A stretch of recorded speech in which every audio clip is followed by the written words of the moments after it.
Sreekumar sir, നമസ്കാരം. നമസ്കാരം. കേന്ദ്ര ആഭ്യന്തരമന്ത്രി അമിത്ഷാ അംബേദ്കറിനെ അവഹേളിച്ചു. ആരാണ് യഥാർത്ഥത്തിൽ അംബേദ്കറിനെ അവഹേളിച്ചത്? ഇതുമായി ബന്ധപ്പെട്ട് ഇപ്പം നിരന്തരമായിട്ടുള്ള ചർച്ചകളും അതോടൊപ്പം തന്നെ സമരങ്ങളുമൊക്കെ നമ്മുടെ രാജ്യസഭയിലും ലോക്സഭയിലും ഒക്കെ നടക്കുകയാണ്. ഈ കഴിഞ്ഞ ചൊവ്വാഴ്ച രാജ്യസഭയിൽ അംബേദ്കറിനെ കുറിച്ച് അമിത്ഷാ നടത്തിയ ചില പരാമർശങ്ങൾ അത് അദ്ദേഹത്തെ അവഹേളിച്ചതാണെന്ന് ചൊല്ലിയാണ് ഇന്ത്യ സഖ്യം ഉൾപ്പെടെ ഇപ്പം രാജ്യസഭയിലും ലോക്സഭയിലും ഒക്കെ വലിയ സമരങ്ങളൊക്കെ നടത്തിക്കൊണ്ടിരിക്കുന്നത്. തമിഴ്നാട്ടിലും സ്റ്റാലിൻ്റെ നേതൃത്വത്തിലും വിജയുടെ നേതൃത്വത്തിലൊക്കെ അമിത്ഷാ രാജിവെക്കണമെന്നാവശ്യപ്പെട്ടുകൊണ്ടുള്ള ഒരുപാട് വിമർശനങ്ങളും മുമ്പോട്ട് വരുന്നുണ്ട്. അപ്പം ആരാണ് യഥാർത്ഥത്തിൽ ഇവിടെ അംബേദ്കറിനെ അവഹേളിച്ചത്? BJPയുടെ ആരോപണം എന്ന് പറയുന്നത് നിരന്തരമായിട്ട് രാജ്യം സ്വാതന്ത്ര്യം നേടിയതിനു ശേഷം ഇങ്ങോട്ട് പല രീതിയിൽ അംബേദ്കറിനെ അവഹേളിച്ചുകൊണ്ടാണ് കോൺഗ്രസ് പ്രവർത്തനം നടത്തിയത് എന്നാണ് അദ്ദേഹം പറയുന്നത്.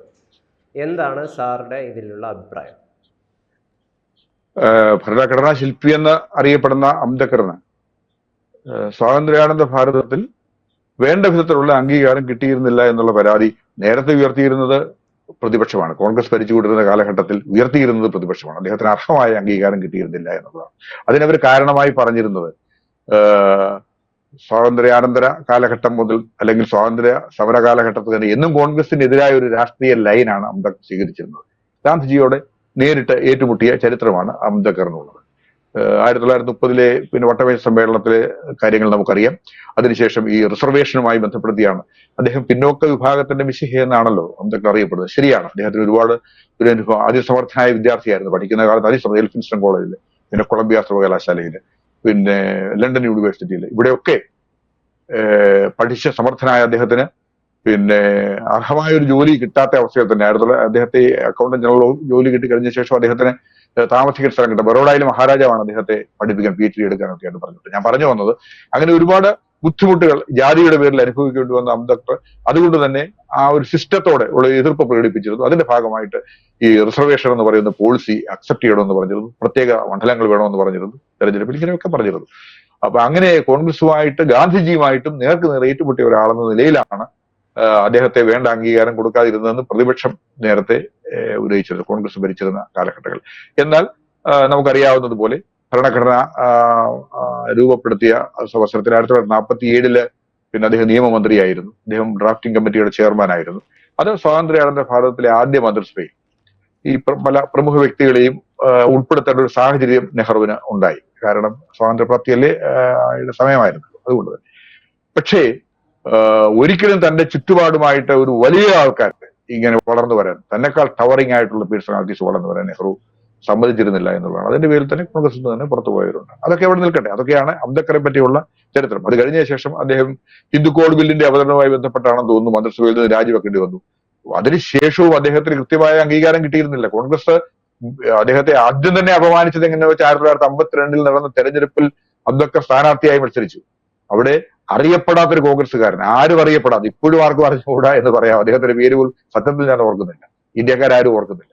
അങ്ങനെയുള്ള ഒരു കോൺഗ്രസ്സുകാരൻ മത്സരിച്ച് അംബേദ്കറെ 4ാം സ്ഥാനത്തേക്ക് തള്ളി എന്നുള്ളതാണ്. അവിടെ ഈ കോൺഗ്രസിന്റെ ടവറിംഗ് വലിയ നേതാക്കന്മാർ എല്ലാവരും ചേർന്ന് ഈ തെരഞ്ഞെടുപ്പ് പ്രചരണം നടത്തി അംബേദ്കർ 4ാം സ്ഥാനത്തേക്ക് പോയി എന്നുള്ളതാണ്. വളരെ തുച്ഛമായ വോട്ടോടെ മഹാനായ ഭരണഘടനാ ശില്പി എന്ന് നമുക്ക് വാഴ്ത്തപ്പെടുന്ന അംബേദ്കർ പോയി എന്നുള്ളതാണ്. അവിടെ ആരംഭിക്കുന്നു അദ്ദേഹത്തിന്റെ സ്വാതന്ത്ര്യാനന്തര കാലഘട്ടത്തിലെ.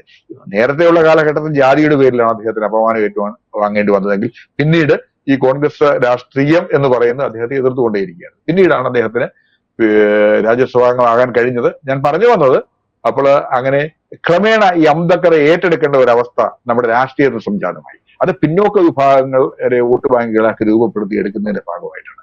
എന്ന് മാത്രമല്ല, BJP സ്വാധീനം നേടിയതോടുകൂടി, അല്ലെങ്കിൽ BJP രാഷ്ട്രീയം ശക്തമായതോടുകൂടി, അല്ലെങ്കിൽ BJP അധികാരത്തിൽ വന്നതോടുകൂടി ഈ ഇസ്ലാം ദളിത് ഐക്യം എന്ന പേരിൽ രൂപപ്പെട്ടു വരുന്ന ഒരു സംവിധാനം നമ്മുടെ രാജ്യത്തുണ്ട്. അതൊരു വസ്തുതയാണ്.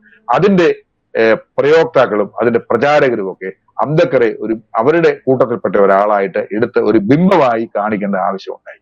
അങ്ങനെയാണ് ഇപ്പോൾ BJP 2 തവണ അധികാരത്തിൽ വന്നപ്പോൾ BJPക്കെതിരായിട്ട് ഉപയോഗിക്കാവുന്ന ഒരു ആയുധം എന്നുള്ളത് പൊതുവെ പറയാറുണ്ടല്ലോ, സവർണ മേധാവിത്വമുള്ള പാർട്ടി എന്നൊക്കെ പറയുമ്പോൾ അതിനെതിരെയുള്ള ഒരു പോരാട്ടത്തിന്റെ ഭാഗമായിട്ട് അംബേദ്കറെ ഒരു ബിംബമായി എടുത്ത് കാട്ടുന്നു എന്നുള്ളതാണ് കൃത്യമായ വസ്തുത. അതിന്റെ തുടർച്ചയാണ് ഇപ്പോൾ നടന്നുകൊണ്ടിരിക്കുന്ന കാര്യങ്ങളും സംഗതികളും ഒക്കെ എന്നുള്ളതാണ്. ഇതാണ് അതിന്റെ രാഷ്ട്രീയ പശ്ചാത്തലം എന്നുള്ളതാണ് ഞാൻ വിലയിരുത്തുമ്പോൾ മനസ്സിലാകുന്നത്. ഇപ്പോൾ ഏറ്റവും പുതിയ സംഭവം എന്ന് പറയുന്നത് അംബേദ്കർ എന്ന് കൂടെ പറഞ്ഞുകൊണ്ടേ ഇരിക്കുന്നു എന്നാണ് അമിത്ഷായുടെ ഒരു പ്രയോഗം എന്ന് പറയുന്നത്. അങ്ങനെയല്ലേ? അതെ, അമിത്ഷാ പറഞ്ഞത് ഇങ്ങനെയാണ്. അമിത്ഷായുടെ വിവാദ പരാമർശം എന്ന് കോൺഗ്രസ് ആരോപിക്കുന്നത് ഇതാണ്: അംബേദ്കർ എന്ന് പറയുന്നത് ഒരു ഫാഷനായി തീർന്നിരിക്കുന്നു എന്നും ഈ രീതിയിൽ ദൈവത്തിന് വിളിച്ചിരുന്നെങ്കിൽ പല ആളുകളും സ്വർഗത്തിൽ എത്തിയേക്കുമായിരുന്നു എന്നാണ് അദ്ദേഹം പറയുന്നത്.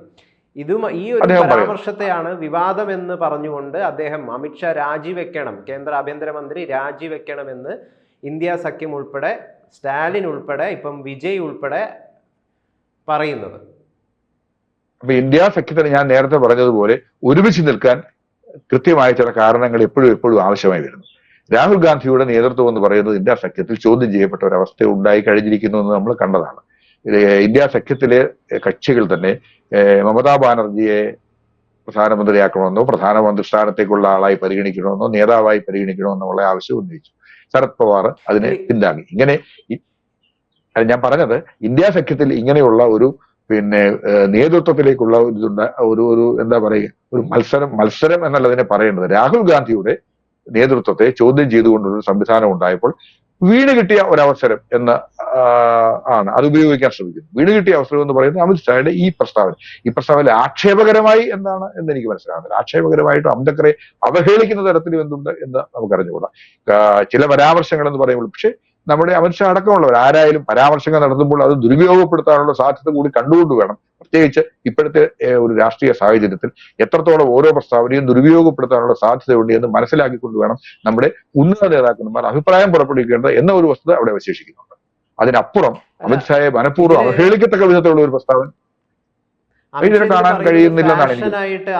അംബേദ്കർ എന്ന് വിളിക്കുന്നത് ഒരു ഫാഷനായിട്ട് തീരുന്നു, ഭരണഘടനാ ശില്പി അങ്ങനെ വിളിക്കുന്നത്, നിരന്തരം വിളിച്ചുകൊണ്ടേയിരിക്കുന്നത് അംബേദ്കർ. അപ്പൊ അത് എന്തിനാണ് ഈ ഫാഷൻ? അങ്ങനെ തന്നെ ആയി തീരുകയല്ലേ വേണ്ടത്? അംബേദ്കർ നമ്മളെ ഒരു പ്രധാന ബിംബമായി നമ്മുടെ പല കാഴ്ചക്കാളും രൂപീകരിക്കുന്നതിൽ ഒരു പ്രഥമ സ്ഥാനം അർഹിക്കുന്ന ഒരാളായി തീരുക തന്നെയല്ലേ വേണ്ടത്? അവിടെ അദ്ദേഹം അംബേദ്കറിനെ ദൈവവുമായി കൺസിഡർ ചെയ്യുകയും അവിടെ ദൈവത്തിന് കുറച്ചൊരു കൂടുതൽ ഇമ്പോർട്ടൻസ് കൊടുക്കുകയും ദൈവത്തെ വിളിച്ചാൽ സ്വർഗത്തിൽ എത്തുമെന്നൊക്കെയാണ് പറയുന്നത്. അത് തന്നെയാണ് ഞാൻ ആദ്യം പറഞ്ഞു വന്നത്.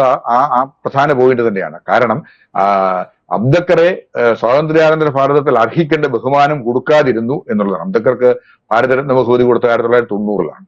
അത് കോൺഗ്രസ് ഭരണകൂടം അല്ല കൊടുത്തത്. 1990 ആണോ അംബേദ്കർക്ക് ഭാരതരത്നം കൊടുത്തത്? കോൺഗ്രസ് ഭരണകൂടമാണോ എന്ന് എനിക്ക് വ്യക്തമല്ല. പക്ഷെ ഞാൻ പറഞ്ഞത് അംബേദ്കർക്ക് അർഹമായ ആദരവ് കൊടുക്കുന്ന കാര്യം അല്ല. തീർച്ചയായിട്ടും ഗൗതം ചോദിച്ചിട്ട് അംബേദ്കർ ആദരിക്കപ്പെടേണ്ട ബിംബമാണ്. അംബേദ്കർ എന്ന് പറയുന്നത് തീർച്ചയായിട്ടും വളരെയധികം ആദരിക്കപ്പെടേണ്ടതാണ്. ഭരണഘടനയിൽ മറ്റു പലരുമുണ്ട്. ഈ നമ്മുടെ ഒരു സമൂഹത്തിൽ, നമ്മുടെ സ്വാതന്ത്ര്യാനന്തര ഭാരതത്തിൽ ആദരവ് കിട്ടേണ്ട പലരും വിസ്മരിക്കപ്പെടുകയും അത്രയും അർഹതയില്ലാത്തവർ മുമ്പോട്ടേക്ക് വരികയും ഒക്കെ ചെയ്യുന്ന സാഹചര്യങ്ങൾ ഇവിടെയുണ്ട്.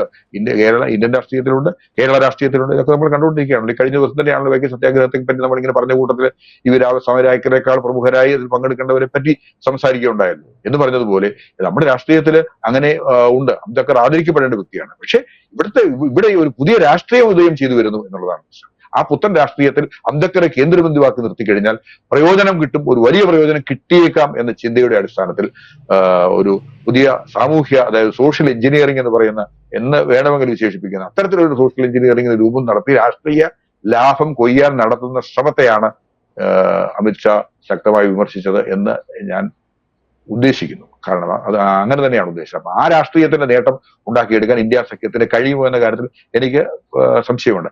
അത് പറയുമ്പോൾ തന്നെ ഞാൻ നേരത്തെ പറഞ്ഞ ഒരു കാര്യത്തിലൂടെ ഊന്നാൻ ആഗ്രഹിക്കുന്നു. നമ്മൾ വിവാദമായേക്കാവുന്ന പരാമർശങ്ങൾ ആരെപ്പറ്റി പ്രമുഖ വ്യക്തികളെ പറ്റി നടത്തുമ്പോൾ അതിനകത്ത് നമ്മൾ സൂക്ഷിക്കേണ്ട കുറെ കാര്യങ്ങളുണ്ട്. വാക്കുകൾ പ്രയോഗിക്കുന്നില്ല, പദപ്രയോഗം നടത്തുന്ന കാര്യത്തിൽ അത് അമിത്ഷാ ആയാലും നരേന്ദ്രമോദി ആയാലും രാഹുൽ ഗാന്ധി ആയാലും പ്രിയങ്ക ഗാന്ധി ആയാലും ഇവർക്കെല്ലാം ബാധകമാണ്. നമ്മൾ ആദരിക്കപ്പെടേണ്ട വ്യക്തികളെ പറ്റി സംസാരിക്കുമ്പോൾ നമുക്ക് പറയേണ്ട ചില കാര്യങ്ങളുണ്ട്, ചില പദപ്രയോഗങ്ങളുണ്ട്.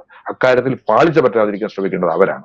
അതിനെ ഞാനൊരു ഇപ്പോൾ കോൺഗ്രസ് ഉന്നയിക്കുന്ന അല്ലെങ്കിൽ ഇന്ത്യ സഖ്യം ഉന്നയിക്കുന്ന അർത്ഥത്തിൽ എന്തായാലും കാണുന്നില്ല. എന്റെ വാക്കുകളെ വളച്ചൊടുക്കുകയാണ് കോൺഗ്രസ് ചെയ്തത് എന്നാണ് അമിത്ഷാ ഇപ്പൊ ഈ വിവാദവുമായി ബന്ധപ്പെട്ട് അദ്ദേഹം നൽകിയ പ്രതികരണം എന്ന് പറയുന്നത്. അദ്ദേഹം മറ്റൊരു കാര്യം കൂടി പറയുന്നു. അംബേദ്കറെ അപമാനിക്കുന്നത് വെച്ച് പൊറുപ്പിക്കില്ല, അംബേദ്കർ ഞങ്ങൾക്ക് വഴി കാണിച്ചു തന്നു എന്നാണ് അംബേദ്കറെ കുറിച്ച് BJPക്കുള്ള നിലപാടിനെ കുറിച്ച് അമിത്ഷാ വ്യക്തമാക്കിയത്. യഥാർത്ഥത്തിൽ ഈ അംബേദ്കർ സ്നേഹം വളരെ നിഷ്കളങ്കമായിട്ടുള്ള ഒരു സ്നേഹമാണോ? നിഷ്കളങ്കമായ സ്നേഹമാണ് എന്ന് ചോദിച്ചാൽ ഒരു കാര്യം എനിക്ക് പറയാനുണ്ട്. അംബേദ്കർ പിന്നെ മതം മാറി ബുദ്ധമതത്തിൽ ചേർന്നു എന്ന് നമുക്കറിയാമല്ലോ. നമ്മള് അദ്ദേഹം ഒരു ലക്ഷക്കണക്കിന് 3 ലക്ഷത്തോളം അനുയായികളുമായി ചേർന്ന് അദ്ദേഹം ബുദ്ധമതത്തിലേക്ക് മാറിയിരുന്നു. അത് ദളിത് സ്വത്വത്തിൽ അല്ല, അതിൽ അദ്ദേഹത്തിന് ലഭിച്ച ഒരുപാട് ബുദ്ധിമുട്ടുകളുടെ ഭാഗമായിട്ടാണ്. അദ്ദേഹം ആദ്യം സിഖ് മതത്തിൽ ചേരാൻ ആലോചിച്ചു. അത് കഴിഞ്ഞതിന് ശേഷം അദ്ദേഹത്തിന് ഒരിക്കലും അദ്ദേഹം മറ്റ് മതങ്ങൾ, അതായത് ഭാരതീയ തത്വചിന്തയുമായും ഭാരതത്തിന്റെ സംസ്കാരം അല്ലെങ്കിൽ ആ ചിന്തയുമായും കുറച്ചുകൂടി വ്യക്തമായി പറഞ്ഞ ഹൈന്ദവ ചിന്താഗതിയുമായിട്ട് ബന്ധപ്പെട്ട് പോകുന്ന ഒരു സംവിധാനത്തിലേക്കാണ് അദ്ദേഹം പോയത്. അങ്ങനെയാണ് വളരെ പഠനങ്ങൾക്ക് ശേഷമാണ് അദ്ദേഹം അങ്ങനെ പോയത്. ആ ഭാരതീയ ചിന്താധാര എന്ന് പറഞ്ഞാൽ അദ്ദേഹം മതം മാറാൻ തീരുമാനിച്ചപ്പോൾ എന്തുകൊണ്ടാണ് അദ്ദേഹം ബുദ്ധമതത്തിലേക്ക് പോയത്? അദ്ദേഹത്തിന് വേണമെങ്കിൽ ക്രിസ്തുമതം സ്വീകരിക്കാമായിരുന്നല്ലോ. സ്വാഭാവികമായിട്ടും ഇവിടെ ക്രിസ്തുമതമാണ് ഈ ദളിത് അല്ലെങ്കിൽ ആ ഒരു ഈ മാറ്റാൻ വേണ്ടിയുള്ള ബോധപൂർവമായ ശ്രമം ഈ രാജ്യത്ത് നടന്നിരുന്നു. ക്രൈസ്തവ പുരോഹിതന്മാർ അല്ലെങ്കിൽ ക്രൈസ്തവ സഭകൾ. ബുദ്ധമതം ദൈവം അല്ലല്ലോ നമ്മുടെ പ്രശ്നം. ദൈവം അംഗീകരിക്കാതെ ഭാരതീയ തത്വചിന്താ പദ്ധതി എന്നാണ് ഞാൻ ഉദ്ദേശിച്ചത്. ഹൈന്ദവമായ ചിന്താ പദ്ധതി, ഭാരതീയ തത്വചിന്താ പദ്ധതി ദൈവത്തെ അംഗീകരിക്കാത്ത ഒത്തിരി ഒരുപാട് ചിന്താധാരകളുണ്ടല്ലോ. ചാർവാകന്റെ സിദ്ധാന്തം. ഭാരതീയ തത്വചിന്ത എന്ന് പറയുന്നത് എന്തിനേയും ഉൾക്കൊള്ളാൻ കഴിയുന്ന ഒരു ചിന്താധാരയാണ്. അദ്ദേഹം ഈ ദളിത് എന്ന നിലയിൽ അദ്ദേഹത്തിന് ബുദ്ധിമുട്ടുകൾ അനുഭവപ്പെട്ടപ്പോഴും ഭാരതീയ സംസ്കൃതിയിലും ഭാരതീയ സംസ്കാരത്തിലും ഭാരതീയ ചിന്താ പദ്ധതിയിലും യോജിച്ചു നിന്ന് പ്രവർത്തിക്കാൻ തന്നെയാണ് അദ്ദേഹം തീരുമാനിച്ചത്. അതാവണം വഴികാട്ടിയാണ് എന്ന് പറഞ്ഞതെന്ന് ഞാൻ കരുതുന്നു. അതൊരു വളരെ ശരിയായ നിരീക്ഷണമെന്നാണ് ഞാൻ സ്വയം വിശ്വസിക്കുന്നത്. കാരണം എന്താണെന്ന് വെച്ച് കഴിഞ്ഞാൽ അദ്ദേഹത്തിന് പോകാൻ അവസരം ഉണ്ടായിരുന്നു. പലരും അങ്ങനെ പോയിട്ടുണ്ട്. പല സ്ഥലങ്ങളിലും അത്തരത്തിൽപ്പെട്ടതാണ്. ദളിതർ അല്ലെങ്കിൽ ബുദ്ധിമുട്ട് അനുഭവിക്കുന്നവർ പോയിരിക്കുന്നത് അവർക്ക് കുറച്ചുകൂടെ സ്വീകാര്യത കിട്ടുമെന്ന് ധരിച്ചിരുന്നിടത്താണ് അത്തരത്തിലുള്ള പ്രവർത്തനങ്ങൾ വ്യാപകമായി നടക്കുന്നുണ്ടായിരുന്നു എന്ന് മനസ്സിലാക്കും. അംബേദ്കറെ പോലെ ഒരു മനുഷ്യൻ അങ്ങനെയല്ല ചിന്തിച്ചത് എന്നാണ് ഞാൻ കരുതുന്നത്. ബുദ്ധിമുട്ടുകൾ ഉണ്ടായിരുന്നു. ആ ബുദ്ധിമുട്ടുകളുടെ ഒരു പരിഷ്കരണ ശ്രമം എന്നുള്ള നിലയിലാണ് അദ്ദേഹം തന്നെ അനുയായികളെയും കൊണ്ട് ബുദ്ധമതത്തിലേക്ക് പോയത്. അതാവണം ഉദ്ദേശിച്ചത് എന്ന് ഞാൻ കരുതുന്നു. അതുകൊണ്ടാണ് ഞാൻ പറഞ്ഞത് അംബേദ്കർ വഴികാട്ടിയായിരുന്നു എന്ന് പറഞ്ഞത്. എന്തായാലും ഒരു കാര്യത്തില് ഉറപ്പുണ്ട്, അംബേദ്കർക്ക് കൃത്യമായ അംഗീകാരം നേരത്തെ ലഭിച്ചിരുന്നില്ല. അത് കോൺഗ്രസ് ഭരണകൂടത്തിൽ ലഭിച്ചിരുന്നില്ല എന്നൊരു വസ്തുതയാണ്. അതിപ്പോൾ ഇപ്പോൾ എത്ര അംബേദ്കർ പ്രേമം പ്രകടിപ്പിച്ചാലും അതൊരു വസ്തുതയാണ്. ഏതായാലും അമിത്ഷാ പറയുന്നത് അംബേദ്കറിനെ കാട്ടിയും വലിയ സ്ഥാനം ദൈവത്തിനാണ് എന്നല്ലേ ഈ ഒരു പരാമർശത്തിലൂടെ, ഈ വിവാദ പരാമർശത്തിലൂടെ? അല്ല, ഞാൻ പറഞ്ഞല്ലോ, വാക്കുകൾ സൂക്ഷിക്കുകയും ആലങ്കാരികമായി സംസാരിക്കുകയും ഒക്കെ ചെയ്യുമ്പോൾ ചിലപ്പോൾ നമ്മളുടെ ഈ എന്താ പറയുന്ന നാക്ക് നമ്മളിൽ നിന്ന് വിട്ടുപോകാമല്ലോ. ചിലപ്പോൾ അങ്ങനെ സംഭവിക്കും. നമ്മൾ ആലങ്കാരികമായി സംസാരിക്കുന്ന അവസരത്തിൽ ഇപ്പം ദൈവവിശ്വാസികളല്ലാത്തവർ ദൈവത്തെ വിളിക്കാറില്ലേ? ദൈവത്തിലെ വിശ്വാസം ഇല്ലാത്ത ചില ആളുകൾ, ചില പ്രത്യേക യുക്തിവാദികൾ എന്നൊക്കെ പറയുന്ന ചില ആളുകൾ പെട്ടെന്ന് ചില അവസരങ്ങളിൽ വേണ്ട ദൈവം എന്നൊക്കെ പറഞ്ഞു പോകും, അല്ലെ ദൈവത്തിന് നടക്കാത്ത ചെയ്തെന്നൊക്കെ പറഞ്ഞു പോകുന്ന യാദൃശ്ചികമായി സംഭവിച്ചു പോകുന്നത് സിപ്രി എന്ന് പറഞ്ഞതുപോലെയാണ് അദ്ദേഹം ദൈവത്തെ പറ്റിയുള്ള പരാമർശം എന്ന് അദ്ദേഹം പറഞ്ഞു. അദ്ദേഹം പറഞ്ഞത് ഇങ്ങനെയാണല്ലോ, അംബേദ്കർ എന്ന് പറഞ്ഞുകൊണ്ടിരിക്കുന്നതിന് പകരം ദൈവത്തെ വിളിച്ചുകൊണ്ടിരുന്നാൽ എന്നുള്ള രീതിയിലല്ലേ അദ്ദേഹം പറഞ്ഞു. ഞാൻ പറഞ്ഞു അത് ഒരു ആലങ്കാരികമായ പ്രയോഗമായിട്ട് കരുതിയാൽ മതി. എന്തായാലും അംബേദ്കറെ ബോധപൂർവം അപമാനിക്കത്തക്ക വിധത്തിൽ സംസാരിക്കാൻ തക്ക മൗഢ്യം ഇന്നത്തെ രാഷ്ട്രീയത്തിൽ ബി ജെ പി നേതാവ് കാണിക്കുകയില്ലല്ലോ. അത് അദ്ദേഹത്തിൽ നിന്നും അങ്ങനെ വരത്തുമില്ല.